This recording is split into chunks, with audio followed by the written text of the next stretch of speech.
Welcome to Soundproof, where your host Shari Pine takes you backstage, down front, and behind the scenes for a look at some of entertainment's hottest musicians, producers, engineers, and other people out there on the scene today. And now, here's your host, that cool chick on a hot mic, Shari Pine. Welcome back to another episode of Soundproof. I am Shari Pine, your host, the cool chick on the hot mic, the hot chick on the hot mic. And today, I would like to talk to you, thank you all, about poise and grace and humility, class, refinement, calm. All of these things describe my guest for today. Sure, this person is a musician. It's a show about music and other people. But not just a musician, but a musician with real taste. This is what struck me about today's guest when I first met them. And I'll tell you a brief story. Literally, I was outside. I won't say where. And I heard music on the wind, literally, the Doppler effect. I'm going to pass that explanation off to our resident physicist, but the Doppler effect, look at it. The music was bouncing all over the place, and I was trying to follow it because it sounded so good. And I walked for about 5-10 minutes. Long story short, I saw a gentleman playing a guitar, and he drew me in. And I walked closer and closer, and the sound was so sweet. Anyway, I won't bore you with my story. I will let him tell his story. Ladies and gentlemen, I would like to introduce you to Brother Darryl. Brother Darryl, are you there? Brother Darryl? Here. Yes, I am. It is wonderful to see you, and I see your guitar back there. Are you keeping warm? It's so hot in here. I mean, I feel like I'm in Florida. I'm freezing my ass off. Oh, good to see you again also. And I must thank you for that beautiful introduction. Well, it really is the truth, and we have a lot to talk about, the music, but do you mind if we get into that story about how this name came about, Brother Darryl? Oh, well, we're going to go back. I'm a North Jersey guy, born and bred, Jersey City, grew up in Newark. I was down on Long Beach Island, working down there, novice guitar player, playing in a band. And I actually was the keyboard player. We were staying in his cousin's brothers, whatever the combination, beach house. It's in the middle of the winter, so don't get it twisted. We weren't in the premium time, but we all stayed in the house, and we were playing at this bar right on the main strip. And every week there was this one guy would come in, and every time he see me, I'm the only black guy in there now. He see Brother Darryl, my Brother Darryl, and he just do it with his voice, and I was like, all right, yeah. Now, after a couple of weeks, I was like, oh man, this guy. I would be dreading him coming in. All right, fast forward to maybe to the 90s. I'm on tour somewhere, and I'm sitting in a hotel room, and I'm watching the Bob Newhart show.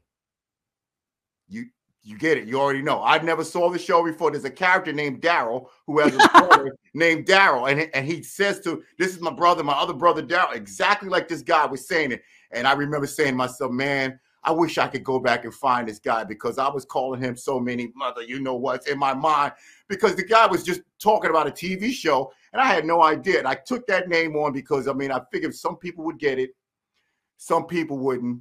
But when I got it, it taught me a lot of things about presumption.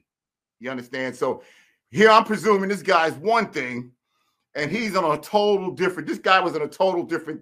He was in a total different area code. He was talking about a TV, and he just assumed I had watched the TV show. I had never seen it before, never heard of it, and I only found out 15 years later. And then I took the name. I would have to credit him. If I knew the guy's name or remembered it, I actually would credit him. I'll just say he's the Long Beach Island guy.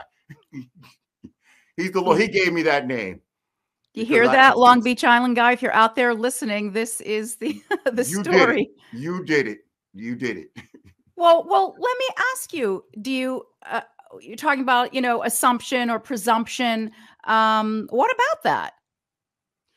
Well, that's something that's a human nature, right? So if you don't believe that you can do it, then you're living with a blind spot, because you have to recognize that you actually could do it too. So the things you accuse other people of doing or whatever, understand that you could do it too. If you can understand that, you're less likely to have that blind, to have that blind spot catch you. I mean, obviously everybody has a blind spot, but understanding you do will make you less likely to get caught out there and put yourself in a trick bag. So, I mean, it was no harm, no foul. Like I said, I just wish I could have went back in time and just found this guy and said, hey, man, I'm sorry for all the things I called you in my mind, because I was just assuming one thing, and he was a happy-go-lucky guy. I don't know why I would have thought it was anything else. So this is like life lesson episode for our viewers, which is going to lead me to this. You were brought up Catholic. You went to a Catholic prep school, didn't you? I'm Methodist. I went to a Catholic high school. Catholic high school. Can you talk about? Can you? I mean, because I don't know where it all branches out from there. I don't know if our producer is like, oh no, this is not the way the show's. But can we talk about that, because that shapes a person? I mean, that's where you get your refinement. Yeah, absolutely. I mean, you go from. Well, I didn't take religion because luckily I went through the time where it was 70s, so it was a lot more liberal, or should I say, it was they were a lot more sensible. So they gave you personal development. But most of my classmates were Catholic. So, I got to, perform in some of the things that they got, that we got going on, school things, whatever. I wasn't into music as far as beyond church at that time. So I really didn't really play in bands or too much or anything. I mostly played in church. And then when I went to a Catholic school, that would, playing in Catholic, it would mostly be like a recital. So I actually played piano more so than than guitar. So I would do a little piano recital or whatever. So it really, my whole introduction to bands came sort of during high school, watching these guys doing the rock band or the jazz band. It's just that I really wasn't into it at the time. A couple of my classmates, like I said, were and actually did become professional musicians. I don't know if you know, Alan Quinn was a classmate.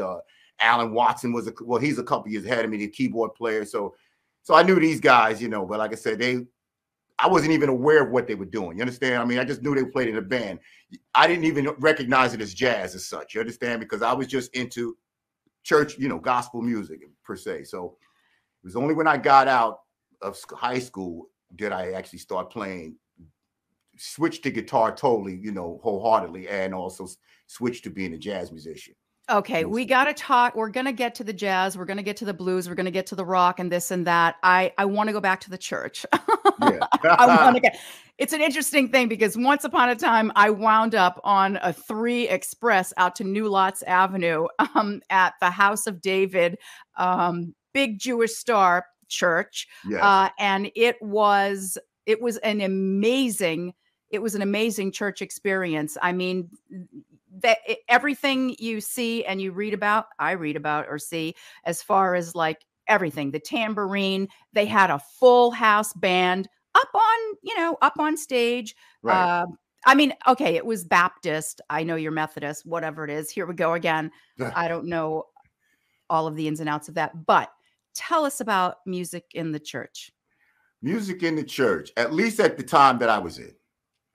I got a really big pick of bones with it for today. But when I was going to church as a kid, we didn't have professional musicians in a band. So the church did not spend their whole entire fortune on hiring professional musicians. You had maybe one guy some guy went to music school, would be a trained pianist, so he'd be the minister of music, and he would teach the kids. So you had some kids, I didn't play instruments at first. I was mostly just in the kids choir. And you had some people play bass, whatever instruments they had on hand. And that was a very organic way of learning, because, by the time if you started at 8, by the time you were 12, you at least knew all those church songs that you played, and you knew them in and out. And church, I would even say to a degree it is now, some churches, but not most of them. Most of them back then was a nurturing environment for an artist, whether you be a person that was trying to learn how to be an orator, So reciting poems or pianist or whatever it is you did, because the people were there to literally support you. So you never had an audience that was sitting there like, you know, gruff face, or, you know, nobody in the audience did what you did. So there was none of that type of professional. They were throwing stuff. Yeah, they were there. It was very supportive, you know, and it sticks with me today. So like if I were to go back to playing in church now, I could only go back to playing in the church that I grew up in. I've gotten kicked out of churches. Guys would say, man, don't come in here. You bring, because I would tell the pastor straight up, dude, I don't know why you're hiring us. Look at all these kids in this church. Oh, I'm not into that. I don't believe in pimping the church. That's not, you know, they got enough of that anyway. But I mean, I don't believe in that, because this is what you're supposed to do. You got the kids there. You take them and you nurture them. You teach them. So you got there and looked. You were hired musicians, and then you looked around and saw that, wait a minute, you have your resources right here. What are we doing here? Yeah, these guys would be going broke. They would be robbing Peter to pay Paul to pay the band. And I grew up in church, so I'm not a musician. I was never a hired gun. I mean, until I became a hired gun. I mean, I grew up as a church musician, or as a church, you know, just going to church because, you know, my mom's took me there. So I was, you know, I didn't grow up like a guy would grow up now and say, man, like you see a guy now, man, you should move to the Carolinas, because allegedly if you move to the Carolinas now, you could work in 5 churches a Sunday. Now, I get it, and then I don't. See, I'm not going to go into a place that has a certain reverence. Even if I don't necessarily believe in it, I will respect it. I'm not going to go in there and then say, well, I'm going to manipulate this, and I'm going to, dude, that's like bad karma. So, I mean, I know it's superstitious, maybe it sounds like it, but I was never raised like that, and I just could never get into it. You know, just never could get into it. And it's weird, because now with this global thing going on, that's one of the best gigs you can have, to go in. So I know a lot of people that play drums that can play a little keyboard. They go into church because the churches can't afford a professional pianist, a guy that really, they need a one-man band, right?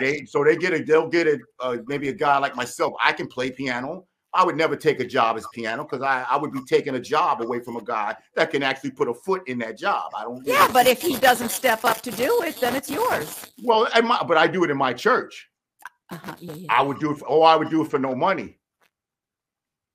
You see? Right. Do it for no money. But in the other venues, churches, where they can't get anybody to step up and do it, then people like you can do it and get paid. Yeah, I would have to pay me food and pay me my thing. I would feel weird about you paying me $300 a week, and I'm fumbling with the music every week. Every week. I would feel weird about it. I'm sorry. I just would feel weird about it. I don't think any, I'm going to retract that. I'm not sure that some of the viewers and listeners realize that church music and spirituals, where the gospel was the precursor to rhythm and blues music. Can you talk about that? Sure. So if you're going to talk about that, then you have to go way, way back. So I went to a family reunion, I want to say about 25, 30 years ago, in the 90s at some point, in Alabama. Go to the church. They had no musicians. So they would just get up and start singing. That was the roots, right? So then you start having the blues guys. A guy could sit there with a guitar or one of those, you know, washboards or whatever. They're coming straight out of that, because those would be the musicians. These churches couldn't afford pianos and organs. So they would always have a guitar, or somebody was telling me banjos, like in Mississippi, those type of places. So yes, when they got into the blues, early blues, they were telling stories, pretty much changing the words of spiritual songs, just changing the words, you know, and putting their own stories in, and really juicing them up, you know, really taking them the opposite direction from heaven to another place, you know. Well, that eventually happened. It didn't start out like that at all. No, but it pretty much eventually happened pretty quick. Really? Yeah, pretty quick, because I mean, you figure the people who wanted to hear music just like now today on a Friday or Saturday night, they don't want to be preached to. They want to have fun. They want to excuse your behavior. They just want to excuse behavior. Or I shouldn't say that's not what they want to do, because it's probably not that deep. But it helps that atmosphere. So if you're in a brothel, in a place where they're drinking, and somebody starts singing about some woman with a mole in her butt, you're going to enjoy that place more than you're going to enjoy the church. You understand? You wouldn't want somebody preaching to you about, whatever in church in that situation. Which is very ironic, don't you think, Darryl? Because now we've come full circle, and the music, pop music today, gospel, blues music, rhythm and blues is all about God now. Yeah, a lot of it is. A lot of it is. Yeah. A lot of it. A lot of music now does. I got a theory about that because I remember when country music was really hot. It's still hot, but I remember when it was voted like the hottest thing, like maybe the late 90s. Or then you had all these artists all types of people started sampling country or trying to do a country song if they weren't country. So when I hear people doing God, that's why I love Luther Vandross, because they said, Luther Vandross, they say, Luther, why don't you do a God? And he says, hey, I wish he's like me. Well, he's older than me, so he would be brought up in the same tradition. Dude, I wasn't brought up in church in his case, and I'm not going to play around with that to just make a record. Now I wouldn't say that. I mean, not knocking Snoop, but you got Snoop Doggy Dogg making a gospel record and winning gospel album. Not knocking it, dude, because anything can be, but I can only go by your behavior. So, if you start preaching one thing, but then your behavior, now I have to say, okay, you got me on that one. You got it off for that moment. Maybe he's been saved. Yeah, in that moment he was. Yes, he was. He was. But I mean, you're right. Everything, I wouldn't say everything is about God, but a lot of it is. A lot of it is. Gospel music has been so big now because now from the time I was in church, I would have to say the level of the broad base, because there wasn't a lot of people doing original music and gospel. When I was in church, you did the hymnals, and what you might have did one or two big songs that were out, that were sort of big. But now you have so many gospel artists that when you go to church now, the standards are sometimes these songs that have been out for like 5 years. Right. So you will have to know Richard Smallwood. You're going to have to know Kirk Franklin. You don't necessarily have to know every song in the hymnal, because you can probably get away with doing 5 or 6 hits, and then they'll, the people, the pastor will love it.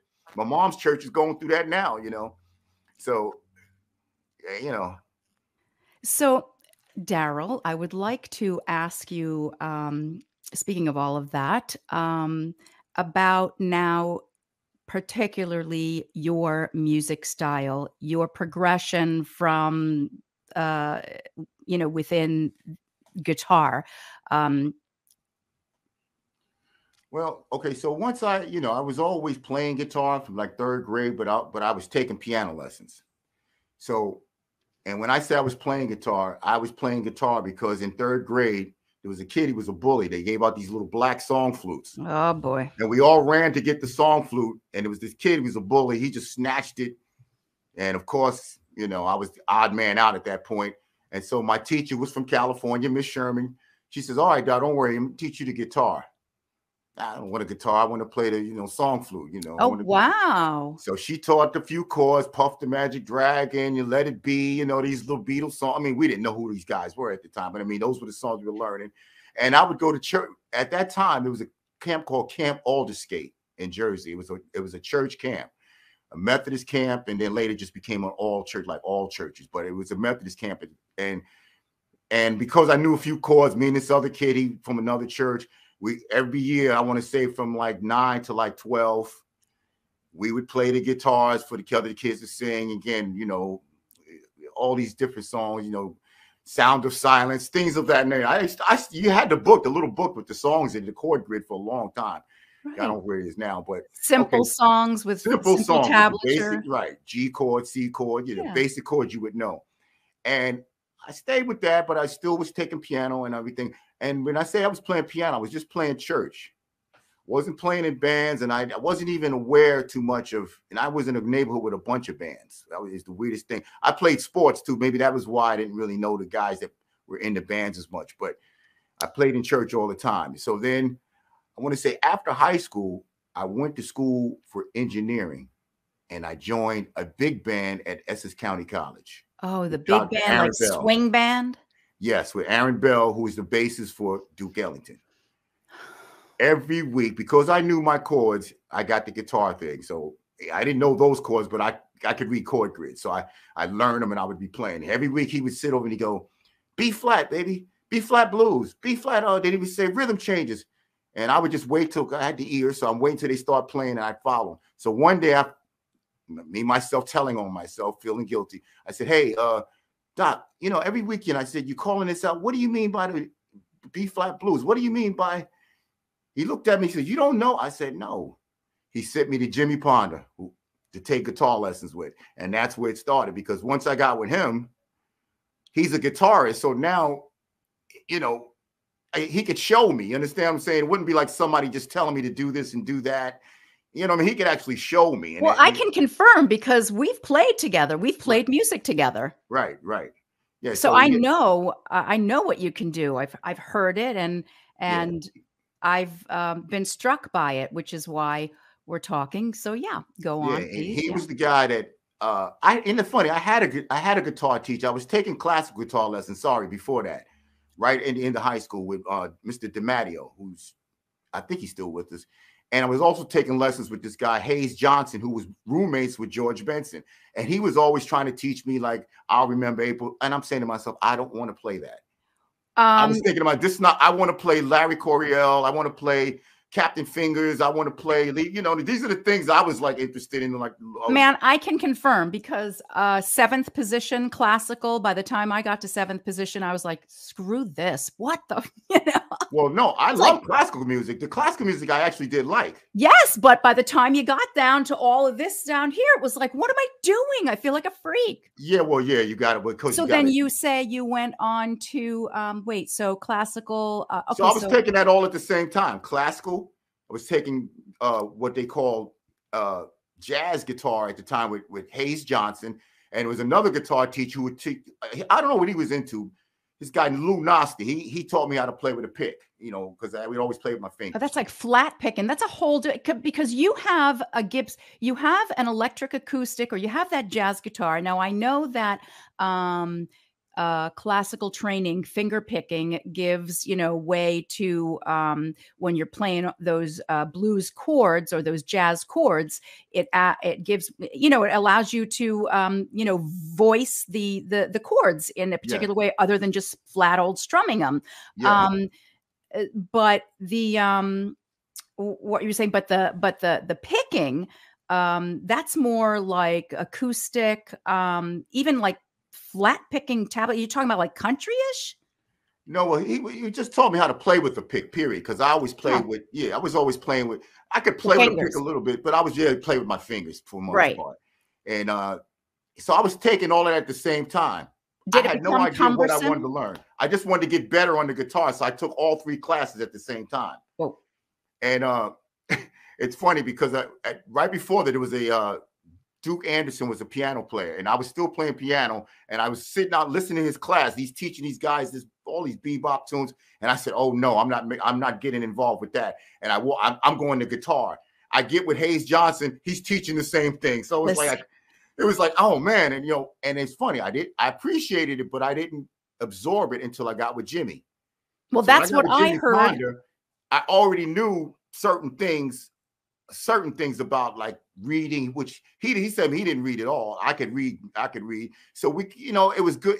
It was good studying with him. And then right after that, I got a Jazzmobile, and it was all she wrote, because now those guys, you know, Jazzmobile, those guys are like what I call the ultimate critics. So they like, you know, people back up. Talk about the great the real book, the fake book, the real book and the fake book. Our viewers would need to know a little bit about that. The real book and the fake book. I would say if you're learning music, now they have the PDFs or you can buy all of them at once. I would say get it. I wouldn't say live at it as a Bible, but I would say get it, because where else are you going to find a resource like that with all those tunes in one place? Sometimes you can't even trust that it is transcribed properly. It's like, unless you have that thick bound paper, you know, right. It's a lot of times it isn't, but then some of them are and then some of them aren't. But I mean, you got to remember, that's not going to be the end. Okay, so I learned this song called Monk's Mood or something. I learned this song up and down. I'm playing it all over the place. And I did play with Lyle Atkinson, the bassist. And I start playing the first chord. He stops me. He goes, wait a minute. And he's telling me that chord is no, this chord is that. When he finished it, I wrote down what he was telling me and I played it. I said to myself, and I said, you know what? You're absolutely right. I can hear it in my ear. That's exactly what it is. What I learned is not exactly wrong, but it's not what it is. I could hear it right away that what I was playing and the difference to what he told me, because he had played with Monk and he played, you know, understand? So he knew what it was. So we're getting away and further away from the originals. And now with all of the PDFs and the computer, it's like slowly changing. And people who are further away in their education in music from the original source don't know, like maybe the kids today in New School or Berkeley wouldn't know. But maybe there's a way that they can actually be sure they're getting back to the original. Because like, so big deal. It was a ninth, it was a seventh, or it wasn't, or it was flat, or it was that. But it can make a difference when you're moving through a progression. And, you know, like for a singer, it probably doesn't. In your development, I'll tell you why. Because as a church musician, I can attest to this, you know, personally. When you play by ear, I don't care how great as your ear it is, or you're just playing with the songs that you know. I don't care how great you think you sound. You just sound as good as the songs you know how to play. The guys that can play things that are specific, like if I say play this and play that, those are the guys you sort of want to emulate because they can sound good playing your music. They can but wait, that guy's that leads me to doesn't matter. But so that leads me, we're talking about, you know, playing straight or playing, you know, right from the ear. But that leads me to ask you then about improv, you know, in jazz. Those guys are playing. Okay, they have the technical, but then it's like everything you learn, you have to forget. You have to. Well, or everything you learn outside of me, everything you feel, you have to channel into. Because, see, the most boring thing you can hear, to me, my personal opinion, is a jazz musician, and in their idiom and their language, all you hear is jazz. I don't hear your life. I hear what you've pretty much memorized by rote, but I don't hear your life. I don't hear your life. The person is from Boston. I don't care how they cover it up. I can hear the Boston, and especially if they start talking and they get comfortable. Oh that's wicked funny. That's more right, and that's more comfortable, and that's more exciting. That's more interesting than them trying to talk like, you know, kings and whatever, trying to talk all proper. It's way more interesting to listen to. So it's the same thing in music. So if your background is you know, rock, be true to that, because I mean that's what makes you who you are. Those things that you liked before, don't just give them up because you know, this new girl in town has new bow in her head. Whatever you liked before, incorporate it into how you see. So too many people get caught up in trying to make everything perfect, and that's not what jazz is. Really, I found out that's really not what classical music is either. I thought that's what it is, but it really isn't. It's interesting that you say that, because with certain composers, you might be right. For example, Mozart, you're allowed to improvise a little bit. I mean, it's part of the spectacle in the show, because like he was a freak anyway. He tried to murder sopranos. But like, I think that other composers, it's like, or maybe it's just the conductor. They want you to be by the book, by the note. You can't inflect. You can't go off script. You can't do anything. Oh, I get where you're coming from. See, you're coming from ensemble. See, I'm a guitarist, so my classical guitar experience is mostly solo guitar. I'm talking about soloists, arias. You can't. Yeah, but you're playing with an orchestra. Yeah. So I can see what somebody is. They could be holding you back because what they are doing, because they're not understanding your persona of your musicality. You can hear the chords below you, so you could come up with something I hate to say this, but as good as the original line, maybe better. But then we're not singing Mozart. Yeah, so that would hint. I get it. That doesn't really happen with a guitarist as much, because when you're playing, I watch these pieces now. Thank God for YouTube. I watch the great ones, Segovia, or you know, all these guys, Julian Bream and all that. Oh, Andre Segovia, yeah. Yeah, and Bream and all these dudes, and they turn things around all the time. So I follow the text with. I'm like, where is this? And, you know, where is this? And, you know, it's not on the paper. This is how he hears it. This guy grew up here, and Narcisco Yepes grew up here. So this is how he hears it. And, you know, so they do it too, but they're playing solo guitar. I mean, I guess it can be said, maybe it's a personal choice. I guess I do want my, you know, I want my doctors to be like this, and I want my, music to be like this, rock music, okay, whatever. But my, classical has to be like real purist. I can't, deviate from. So maybe that's what people compartmentalize, maybe like that. I don't know, like art. Yeah, well, I mean, I would say learn it the way the composer, because if you learn it the way the composer meant it to be written, you actually do know that song. Right. So now when you go to change it, you probably will make better choices. Let me ask you something. You just reminded me of this. A lot of sampling today, as we know, in pop music and stuff like that. People are looping other people's tracks and things like that. And, you pay for it, you get a mechanical license or what have you, or you don't pay and you go to lawsuit or whatnot. But people always seem to be sampling the music, the chorus or the refrain, but nobody is like taking the words and putting it to their own music. So it's okay to sample the music or the riff or the loop, like the actual instrumental part, but you can't like say, well, I'm just going to take the refrain. The answer, my friend, is blowing in the wind. The answer is blowing in the wind, and put it to my own music and call it mine. How come we can do it one way, but we can't do it the other way? You can do it the other way, and it's happening. And there's a song out right now. Of course, I don't know it, but I hear it on my daughter. She's played it sometimes. Somebody's sampling Stevie Wonder's "For Your Love." I would do anything. They're just putting that part in. They didn't speed it up, but they raised the voice to that Mickey Mouse type of voice, and they put a beat in it. So that happens. Lauryn Hill, I hear some of her stuff, and it probably happens more than you know, but they cover it because you got to remember, you don't really want to take too much of it, because at that point, even though you got to play a clearance either way. If you take too much of it, you're gonna run the risk. I forgot what they call it. You run the risk of ruining the brand of the original song. You could actually be sued for that. So I think that's why they don't do it. A lot of people. Okay, so like James Brown, I guess everybody sampled him. It takes two to make. It takes two to make. Okay, so that little boom. What I'm talking about. Right. Okay, but they truncate it. Like you said, they can only take a little bit.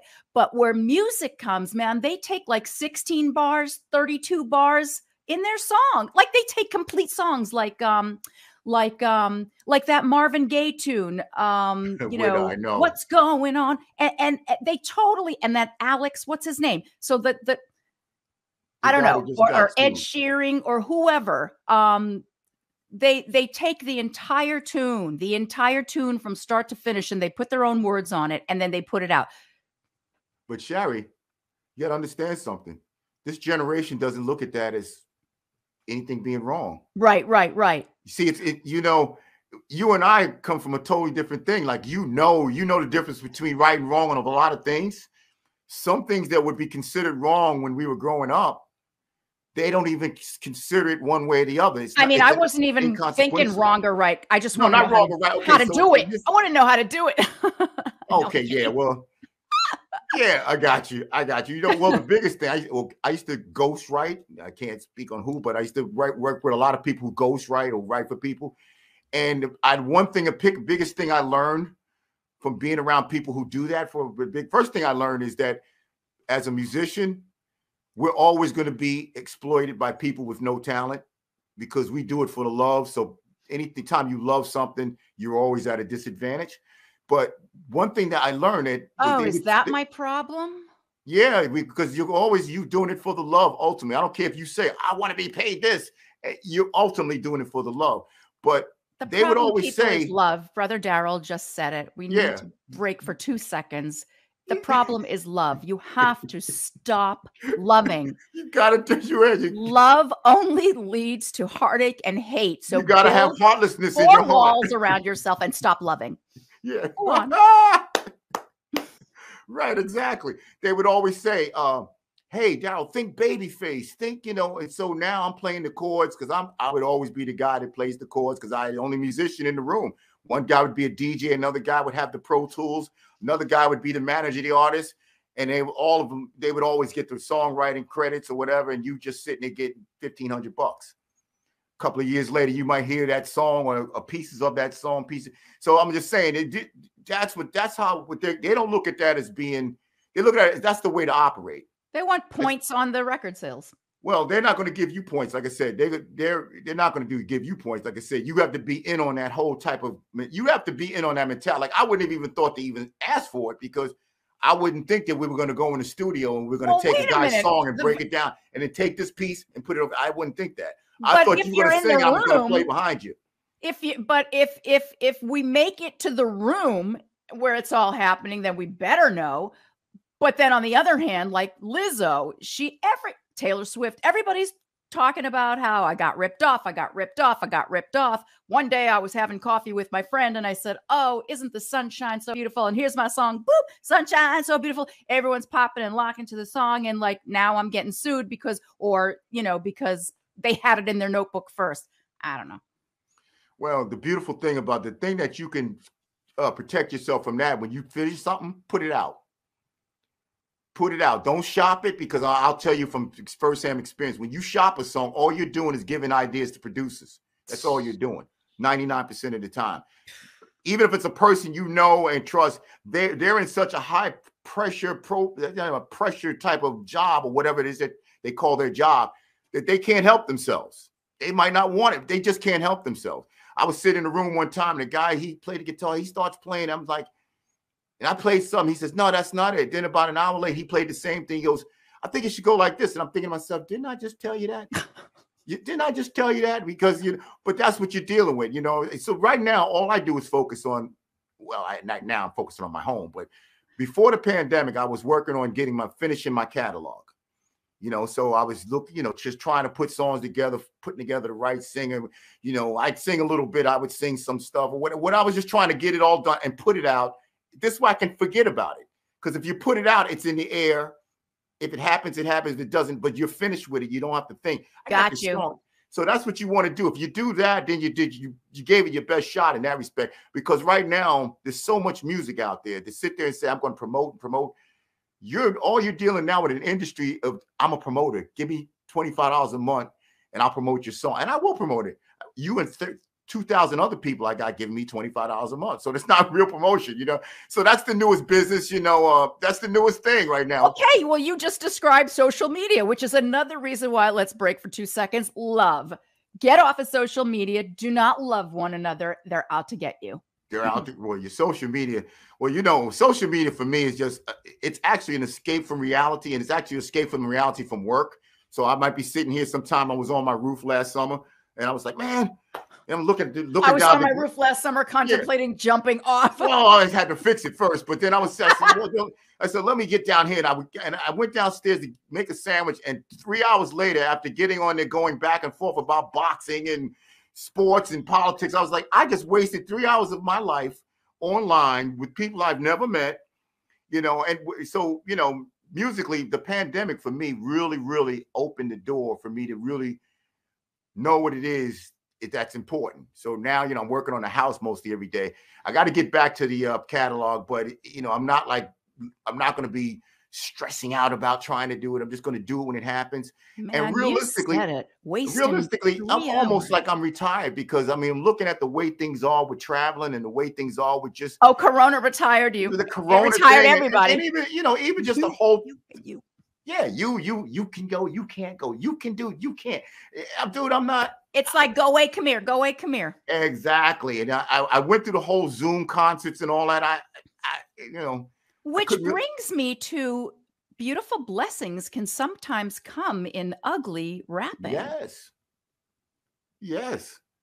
I would have never gone on a rant to, revamp my whole repertoire with Al Di Meola. I start throwing these type of tunes that were never done solo guitar. And I have committed to solo guitar again. And actually to the point for financial reasons, but because when you buy yourself, you pay yourself. But it opened that. I would have never thought to that if I stayed with the wedding band model and the trios and all that. I would have just been on by default. I would have gone that direction. So now it opened the door, because in that first year I sat down there, I went through songs, I was just going through hundreds of songs on, just on the guitar, on that particular guitar itself, actually. So it's amazing how the Lord can actually just with one broad stroke affect the lives of everybody at once. You will go into your music. You will go into your wood shop. You will go into the woods. You will, he just like, and that's a good way to but put it. some people. No, that's a good way to put it, what you just said, because all the prophecy says everyone will see it, right? When something like that happens, when it's something that's supernatural, everyone will see it.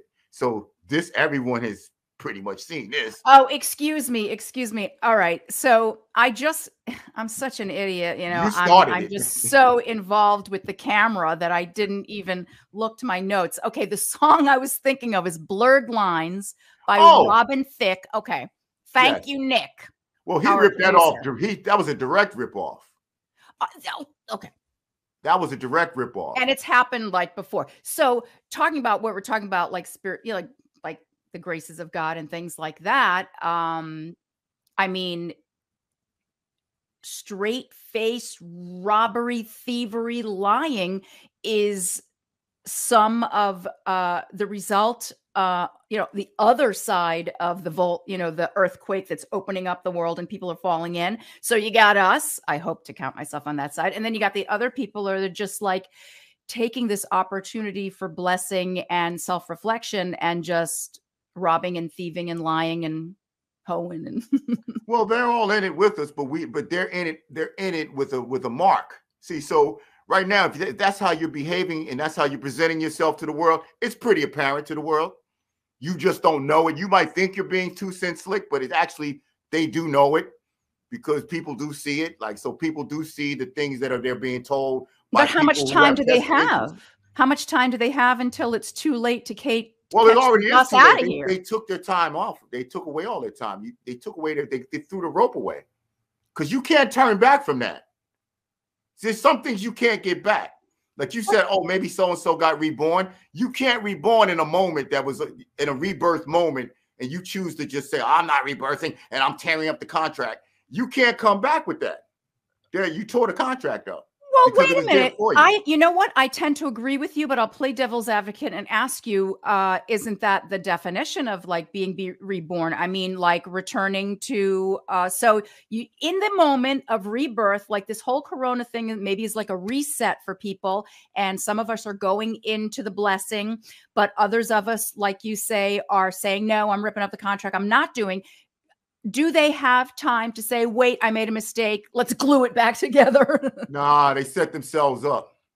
See, it's like the person who was sitting there calling the guy crazy because he said, I saw a UFO in 1960.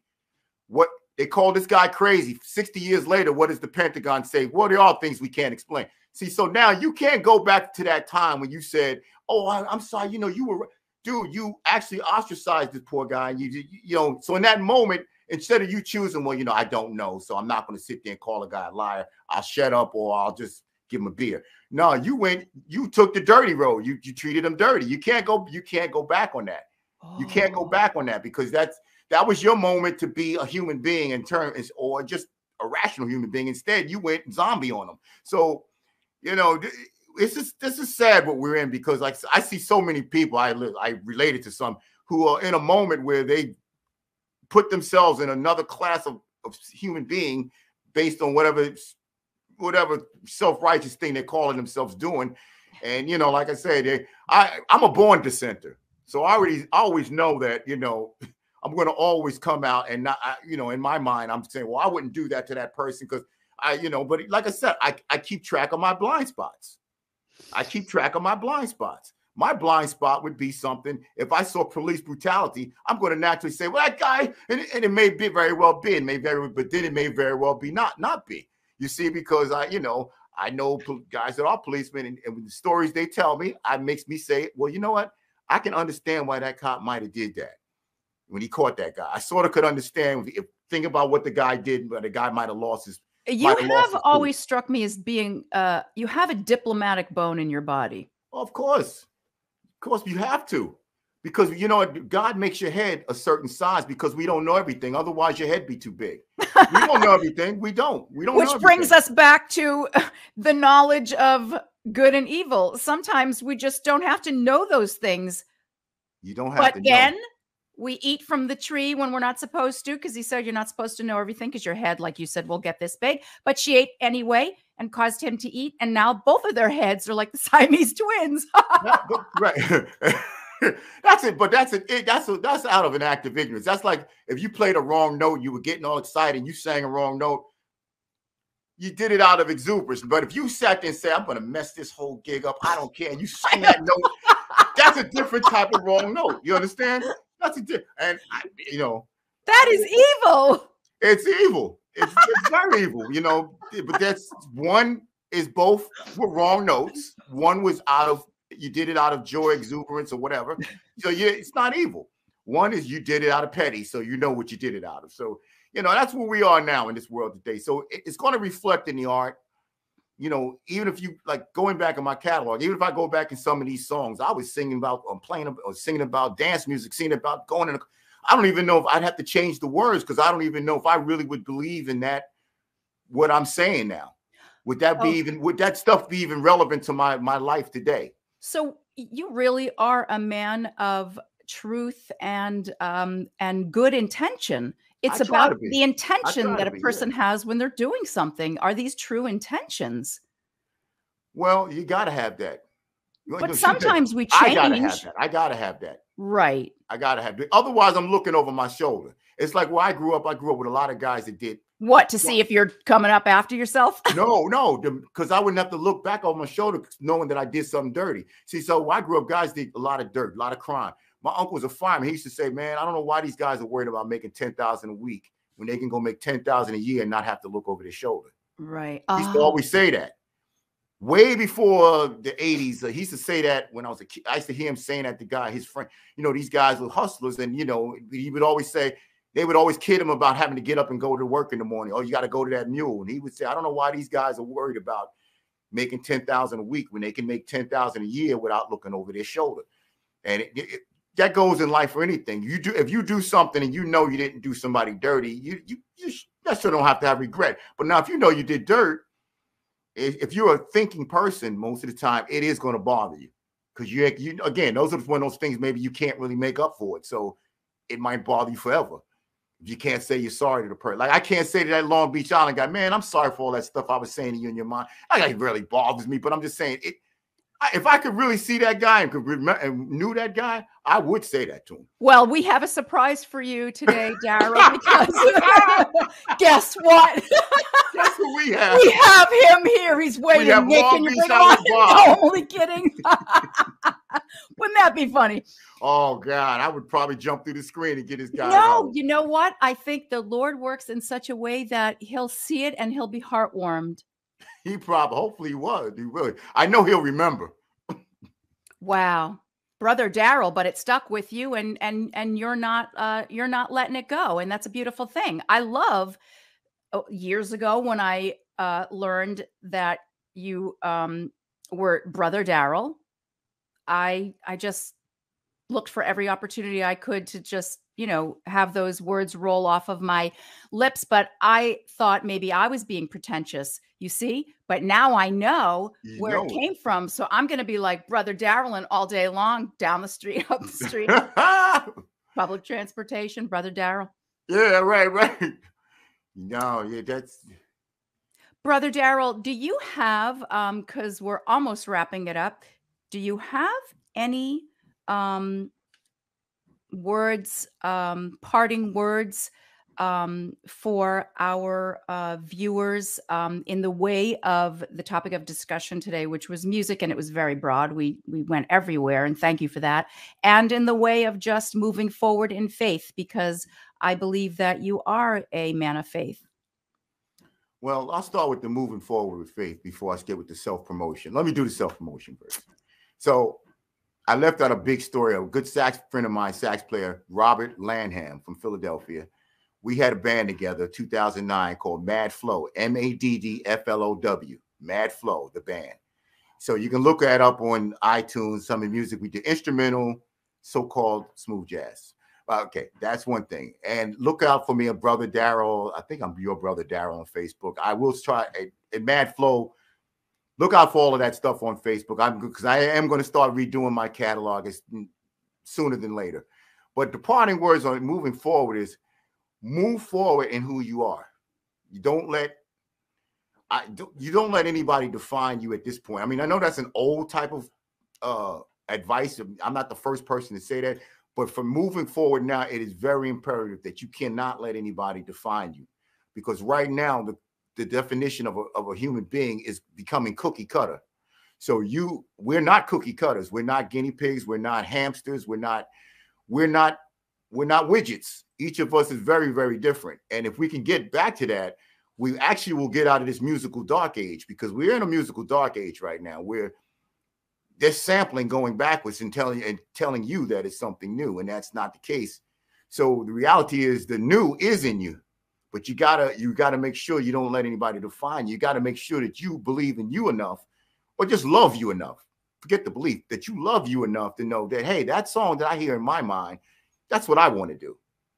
And I don't care what you want to call it. That's what I want to do. I'm going to call it a Darryl song, a Shari song, a Pete song, a Long Island Bob song, whatever. You're going to call it whatever you want it. But just moving forward musically, just any artist, that's what we got to do. We can't move as a genre seeking, or we can't move as spiders. Don't go to places that just to be networking. That's a spider. You're not a spider. Go to places you only feel a vibration in, and you only feel that you can contribute to, or even that you want to, be a part of. So, I mean, I really can't explain that, because that's a little deeper beyond my pay grade, but that's as close as I can get to a move parting word. I'm sure somebody can get something out of it. That was Brother Darryl, Yeah. everybody. Words to live by. Thank you. Thank you very much. Will you come on and see us again sometime? I will. And you and I can do a song. As soon as you tell me you can record at your home, I could send you a track. I know you can. Let us know your socials. You could send it, and we can. We're going to do Mad Flow and get you on Facebook and all your other socials that you can think about. So we can get that out there. And thank you very much. And have a happy holiday. You also, Shari. Thank you. And your producers. Thank you. God bless. God bless you.